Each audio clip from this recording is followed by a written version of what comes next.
Yes, lads, joebiline here, and today I thought I'd do a review on Javier Hernandez, this week's one of the Elite Informs, 84 rated.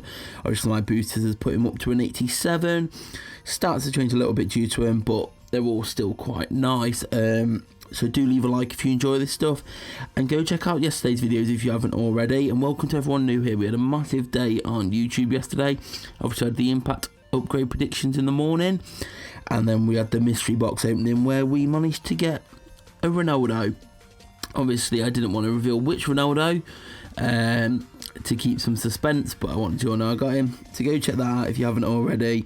Hungover Pat Luck OP for us this year so far. But yeah, Javier Hernandez, he's currently going for, if we get the market up here, he's currently going for about 130k, 125k there, which isn't too bad if you ask me. Obviously, player prices, he's a nice price for the stats that he does have. One thing I will say straight away is he has 85 dribbling.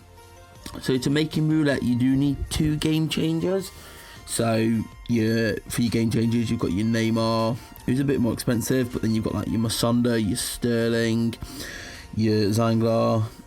Musonda, Zanglar, Sterling or Neymar, there's the 4 of them. Most you may have Musonda and Zanglar, just depends if you use a formation where you can't really put one of them in or not.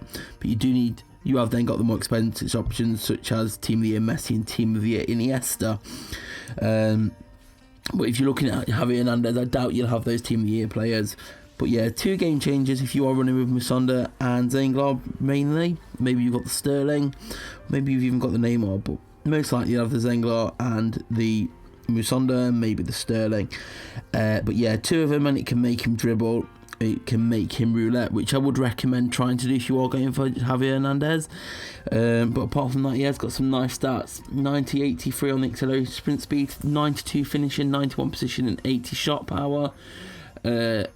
82 ball control, 85 reactions, 82 awareness, 85 heading, 85 composure, 61 strength, not the weakest, but it's decent and he feels a lot stronger. But we will go jump into some games. What's that there? I know that's a league invitation.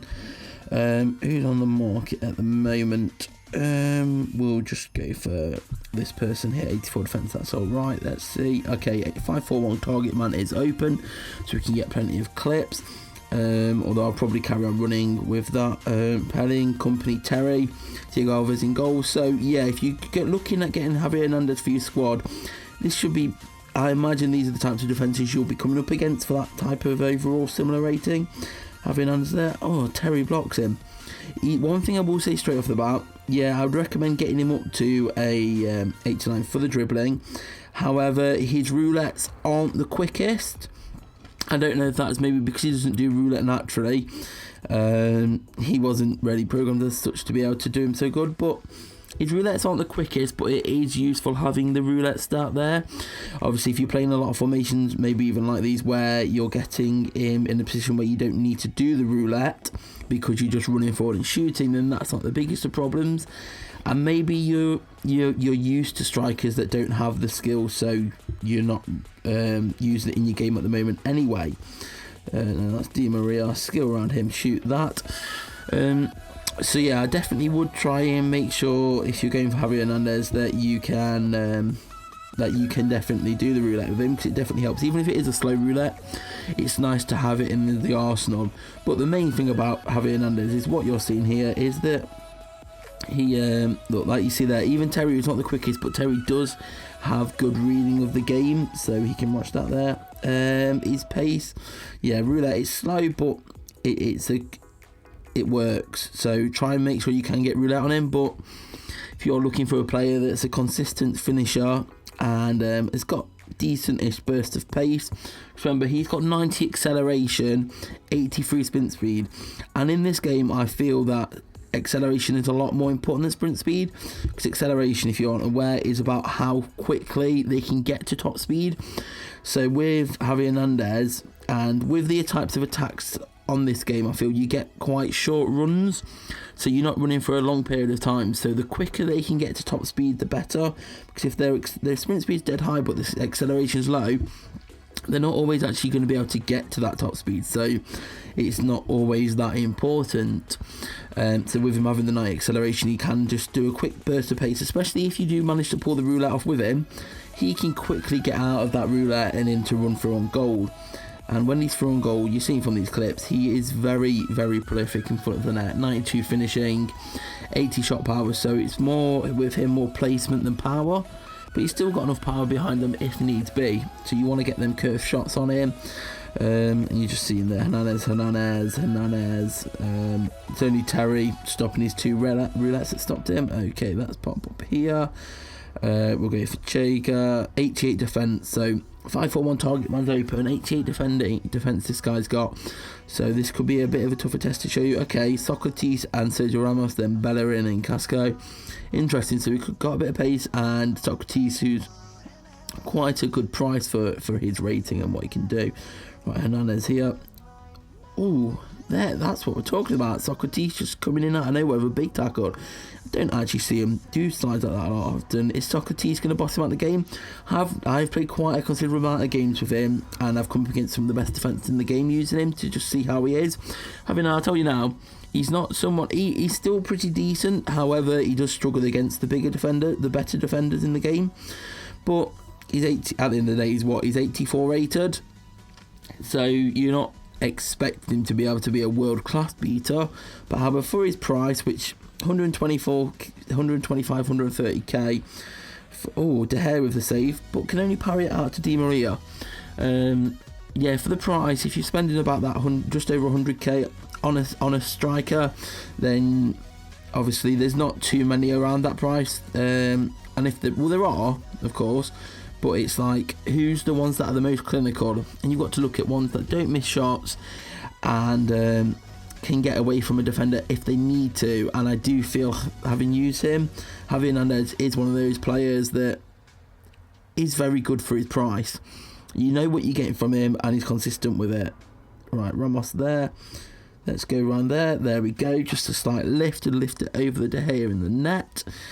Very nice indeed. Right, Di Maria is just going to run through here. Di Maria, this card's so good. If you haven't seen my Di Maria review, make sure you go check that out. How's he missed that? So as we are facing De Gea in net at the moment, who is a good keeper in the game. Perlo, there we go. Or not Perlo the other day, that was nice. Do come follow me on joebiline on Twitter at joebilineHD if you don't already. Post lots of news, all the latest gossip, find out what I'm doing early, all that good stuff. And do subscribe if you're new here as well and you haven't before.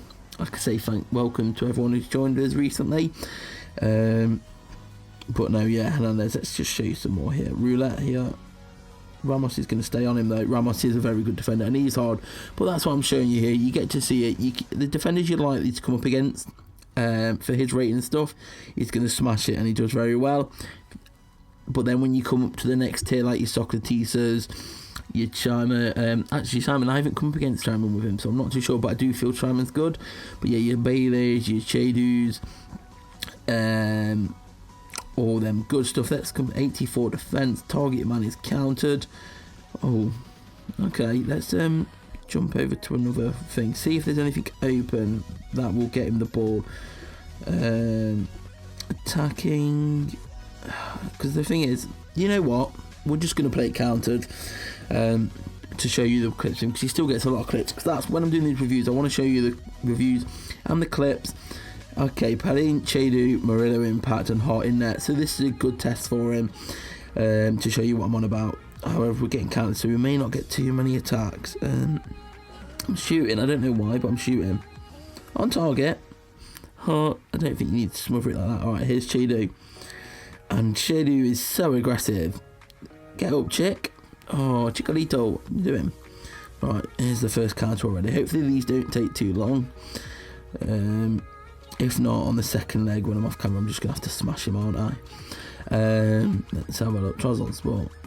Right, Javier Hernandez. Here's Chedu, round 2. No, look, this is what I wanted to show you. I'm quite happy to come against Chedu, because Javier Hernandez, he isn't the best against like the top tier centre backs, and Chedu's arguably one of the best defenders in the game. Probably put Team of the Year Ramos at the top. But Chedu is a lot more affordable, although he's not actually. He's going up in price a lot more every day. What happened there? Why did the button on the floor click? But I'm happy I showed it because I showed you first game he smashes for fun against like the average defenders. Second game he still scores a lot, but if they're a bit better, he's not as good. And then this, like coming up against like the best defender in the game, he does struggle. But you're paying what, 130k for him, which isn't too bad for the stats he has, and it's not even that. I feel it's not even that much on this game. Oh, that is a big save.